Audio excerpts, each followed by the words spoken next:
Channel. तो आज है न्यू ईयर ईव्स और इसीलिए आज का स्पेशल क्वेश्चन है न्यू ईयर रिजोल्यूशन। तो यार अपना अपना डिसाइड कर लेना किस किस का न्यू ईयर रिजोल्यूशन है, किसको नई गर्लफ्रेंड बनानी है, किसको कोडिंग करनी है, किसको प्लेसमेंट चाहिए, किसको क्या चाहिए और किसको लड़की प्लस प्लेसमेंट दोनों चाहिए। ठीक है, सबका अपना अपना न्यू ईयर रिजोल्यूशन होगा। अब देखते हैं जीएफजी का क्वेश्चन में न्यू ईयर रिजोल्यूशन क्या है। क्वेश्चन कह रहा है as the clock struck midnight on the new year's eve geek bit farewell the wasted moments of 2023। अब देखो यार, आप में से हर मतलब ज़्यादातर लोग जीएफजी का पीओटीडी किस लिए करते हैं यार, ताकि टी शर्ट मंगा सके, बैग मंगा सके, हुडी मंगा सके, मर्चेंटाइज मंगा सके जीएफजी की बेसिकली। तो देखो, क्वेश्चन ये कह रहा है कि आपके पास गीक बिट्स का कुछ एरे है, यहाँ पर एरे है। ठीक है, अब इसमें वो कह रहा है कि अर्निंग कॉइन तो ये है कि मतलब फर्स्ट से लेके 2024 तक हम इसमें कॉइन्स इकट्ठा कर सकते हैं। लाइक एक दिन एक मिला तो मतलब मैक्सिमम कॉइन्स कितने मिल सकते हैं एक दिन की कोडिंग करने पे 2024। ठीक है, अब वो क्या कह रहा है कि to purchase merchandise the coins earn must be divisible by 2024 और प्रिसाइजली इक्वल टू 2024। मतलब जैसे तुमने आज कोडिंग करी, तुम्हें मिले 8 कॉइन्स। फिर ठीक है, फिर तुमने किसी दिन कोडिंग करी, तुम्हें मिले फिर से 8 कॉइन्स, फिर किसी दिन कोडिंग करी, फिर से मिले 8 कॉइन्स, तो टोटल सम कितना हो 24। तो अगर तुम्हारे कॉइन्स का सम किसी भी मोमेंट पर डिविजिबल बाय 24 है या 20 है या सम ही 2024 है, तब तो तुम क्या हो, वैलिड हो किसके, गीक बिट्स के। अदरवाइज मतलब मर्चेंटाइज पाने के लिए, अदरवाइज नहीं हो। ठीक है, तो यही हमें देखना है कि क्या हमें कोडिंग कर रहे हैं जो हम कोडिंग करने के बाद मर्चेंटाइज खरीदने लायक हैं। जैसे कि अभी यहाँ पर क्या है, 100 गीक बिट्स में हमें क्या मिल जाती है, टी शर्ट, 200 में बैग मिल जाता है, 400 में 500 में हुडी मिल जाती है। तो यही है, उसका हिसाब ये है कि 24 से या 2024 से डिविजिबल हो तो वो गीक मतलब मर्चेंटाइज खरीद सकता है, अदरवाइज़ नहीं खरीद सकता। अब इस एग्जाम्पल को उठाएंगे और लाइए यहाँ पर पटकते हैं अपनी स्क्रीन पर। क्या है एग्जाम्पल, एग्जाम्पल है 5, 8, 9, 10, 14, 2, 3 एंड 5। ठीक है, ये हमारे गीक बीट्स हैं। ठीक है, ये हमारे क्या हैं, गीक बीट्स हैं कि हमें 5 कॉइन्स मिलेंगे first day, second day, third day. इसको 0 से कर देता हूँ, 0, 1, 2, 3, 4, 5, 6, 7 के स्टार्टिंग डे पर इतना मिलेगा, फिर नेक्स्ट पे इतना, इतना इतना इतना, तो 5th डे पे 2, 6th डे पे 3, 7th डे पे 5। ये इसका अपना एक रूटीन है जिस हिसाब से ये अपने गीक बिट्स बांटना चाहता है। अब वो कह रहा है किसी भी मोमेंट पे कि ऐसे दिन कोडिंग करो कि क्या पॉसिबल हो कि 20 से डिविजिबल हो जाए तुम्हारे सम ऑफ गीक बिट्स, या 24 से हो जाए, या इक्वल्स टू 2024 से हो जाए। ठीक है, अब मैं यहाँ पर ऑब्जर्व कर सकता हूँ कि 10 और 24, अगर मैं थर्ड डे और फोर्थ डे कोडिंग करता तो मुझे 10 गीगाबिट्स मिलते और 14 मिलते, तो टोटल सम हो जाता 24, जो कि डिविजिबल है 24 से, और मेरा यहाँ पर ट्रू रिटर्न हो जाता। और इसके अलावा ये भी हो सकता है, लाइक मैंने फिफ्थ डे कोडिंग करी। ठीक है, फिफ्थ डे कोडिंग करी एंड ये कितना हो गया, 10, 5, 15। ठीक है, और कोई भी दिन है, 15 और 5, 20, 15 और 5, 20। तो मैं 0th डे, थर्ड डे और 7th डे अगर करता तो 20 गीक बिट्स होते, तो भी मैं मर्चेंटाइज के अवेलेबल हो जाता। तो इसी तरीके से इसी, अब देखो यहाँ पर ना तो मैंने कोई कंटिन्यूसली लिया, ना कोई सब स्ट्रिंग, ना कोई सब एरर। तो यहाँ पर देखो कि किस चीज़ को हम यहाँ पर यूज़ कर सकते हैं और किस टाइप का ये क्वेश्चन है। देखो यहाँ पर क्या करना है कि या तो मैं इस दिन करूँ या ना करूँ। अगर मैं कर रहा हूँ तो yes I will pick it, नहीं कर रहा हूँ तो I will not pick it. अगर मैं इस दिन करूँगा तो I will pick it, otherwise not. इस दिन pick it, not pick, not pick, pick not pick, pick not pick, pick not pick. ये प्रॉब्लम आती है रिकर्जन में। ठीक है, ये आती है रिकर्जन में, और रिकर्जन में हम अप्लाई कर सकते हैं डीपी। तो ये रिकर्जन विद डीपी का प्रॉब्लम है। इसको ऐसे एनालाइज किया क्यों, देखो यार यहाँ पर उसने कोडिंग की और यहाँ पर की, बाकी सब में नहीं की। फिर एक दिन यहाँ करी, एक दिन यहाँ करी और एक दिन यहाँ करी, बाकी सबको रहने दिया। तो मतलब वो अपनी चॉइस के हिसाब से चल रहा है कि यार उसको पिक करना है या पिक नहीं करना है। पिक करना होगा तो काउंट इंक्रीमेंट कर रहा है, नहीं तो नहीं करेगा। अब रिकर्जन तो मैं इसमें बता दूंगा, पहले मैं डीपी बता देता हूँ कि डीपी इसमें हम कैसे, यहाँ पर डीपी का साइज़ क्या होगा। देखो भाई, डीपी का साइज ऑब्वियसली 2D डीपी होगी हमारी, और n क्रॉस सम प्लस 1।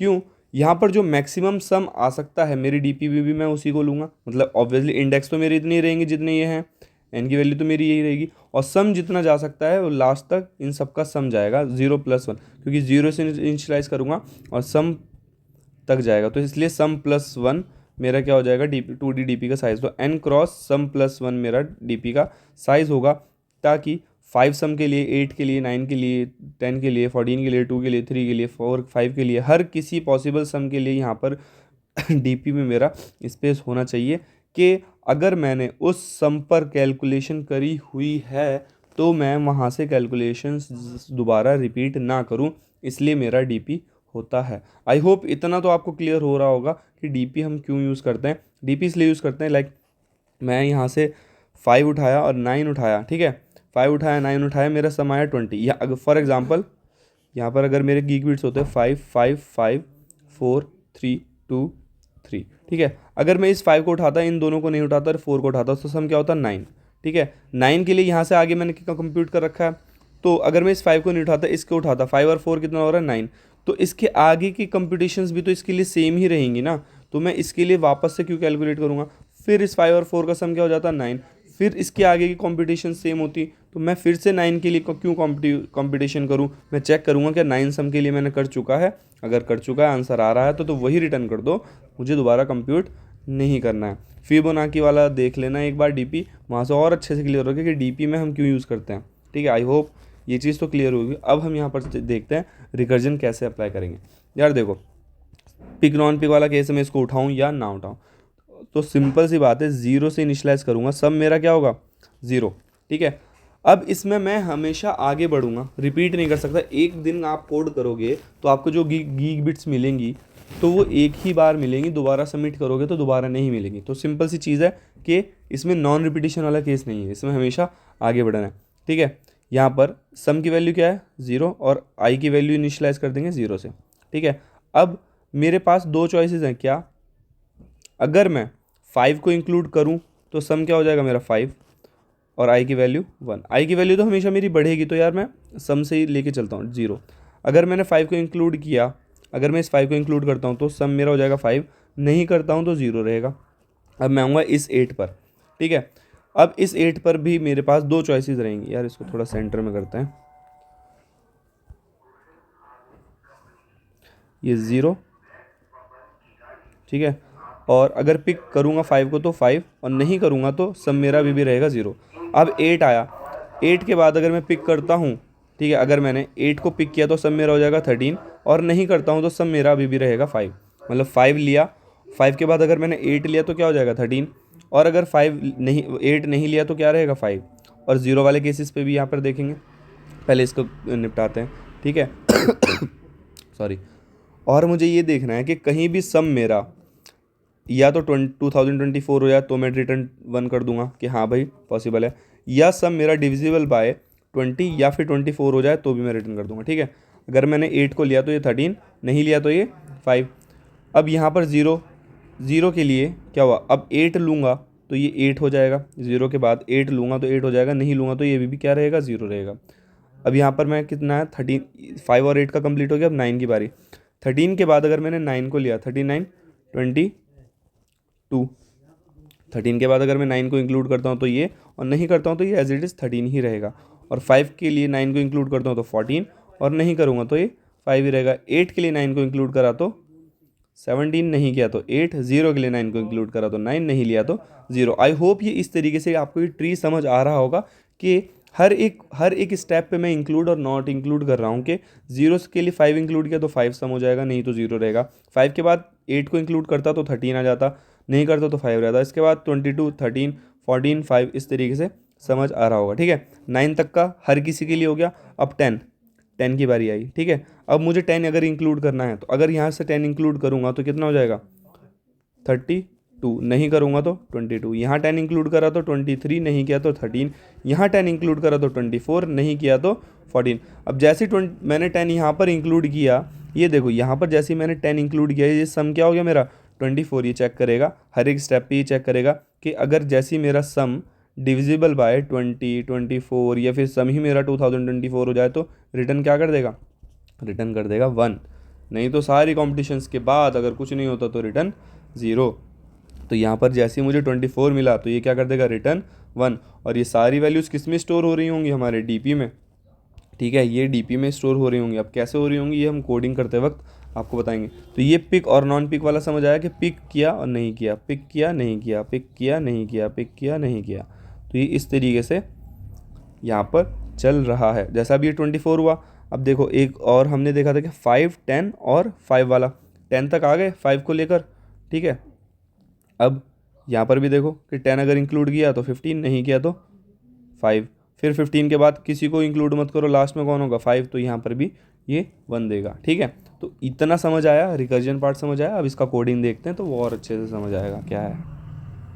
अब देखो यहाँ पर हमने क्या किया, ये हमारा पहले मेन फंक्शन है, इसमें क्या किया मैंने, सम इज इक्वल टू 0 कर दिया और सम सारा कैलकुलेट कर लिया। क्यों? क्योंकि डीपी का साइज़ मेरा क्या होगा, n क्रॉस सम प्लस 1, और सबको इनिशियलाइज कर देंगे -1 से, ठीक है। और फिर मैंने एक फंक्शन कॉल किया, इसमें i की वैल्यू 0 मतलब 0 से इनिशियलाइज कर रहे हैं। अब जैसे ये था तो 0 से इनिशियलाइज कर आगे बढ़ रहे थे, और यही हमारा पीछे से भी इनिशियलाइज करके हम यहाँ तक भी बढ़ सकते थे, ठीक है। दोनों ही तरीके थे, बस चेंज क्या हो जाता, यहाँ पर n-1 आ जाता और यहाँ n की ज़रूरत नहीं पड़ती, वहाँ पर ऊपर कंडीशंस चेंज कर देते हम। कैसे? हम यहाँ पर देखो, इस फंक्शन, ये हमारा मेन फंक्शन है, इसमें हमने क्या किया, i n coins sum vector DP हमने पास कराई। अब देखो हमने जैसे ही अंदर गया हमने चेक करा, अगर मेरा सम 2024 है तो रिटर्न कर दो 1, नहीं तो ये चेक करो अगर सम 0 नहीं है और डिविजिबल बाय है 20 और 24 के, तो रिटर्न कर दो 1। नहीं तो चेक करो, अगर ये बेस कंडीशन है, अगर मेरा i greater than equals to n हो गया, मतलब करते करते करते करते यहाँ पर पहुँच गया और तभी भी कोई भी ऐसा वैल्यू नहीं मिली कि हमारा आंसर सही ट्रू आ जाए, तो ये क्या कर देगा, रिटर्न कर दो 0। नहीं तो चेक करो कि जिस जिस सम पे आप चीज़ें चेक कर रहे हो, जिस सम पे चीज़ें चेक कर रहे हो, if D P of i of sum not equals to -1, अगर वो -1 नहीं है मतलब ऑलरेडी कॉम्प्यूट हो चुका है, तो अगर ऑलरेडी कॉम्प्यूट हो चुका है तो उस डी पी में वही चीज़ रिटर्न कर दो, हमें कंप्यूट करने की ज़रूरत नहीं है। नहीं तो यहाँ पर दो केसेस हैं, टेक और नॉट टेक। टेक वाले में क्या करेंगे, टेक और नॉट टेक, हमें आगे तो बढ़ना ही है, i+1 तो हो गई, n होगा, अगर कॉइन्स एरे सेम रहेगा। अगर टेक करेंगे तो सम में सम प्लस कॉइन्स ऑफ i कर देंगे, नहीं करेंगे तो वो पिछला सम आगे बढ़ जाएगा, ठीक है। और रिटर्न कर देंगे D P of i of sum, take और नॉट टेक, टेक लिया तो 1, नहीं लिया तो 0। इस तरीके से ये हमारा रिकर्जन का कोड है, इसको सबमिट करते हैं। आई होप आपको ये रिकर्जन विद डीपी समझ आया हो। If in case you understand the solution then make your new year resolution. And इसी के साथ वाइंड अप करते हैं गाइस, थैंक यू।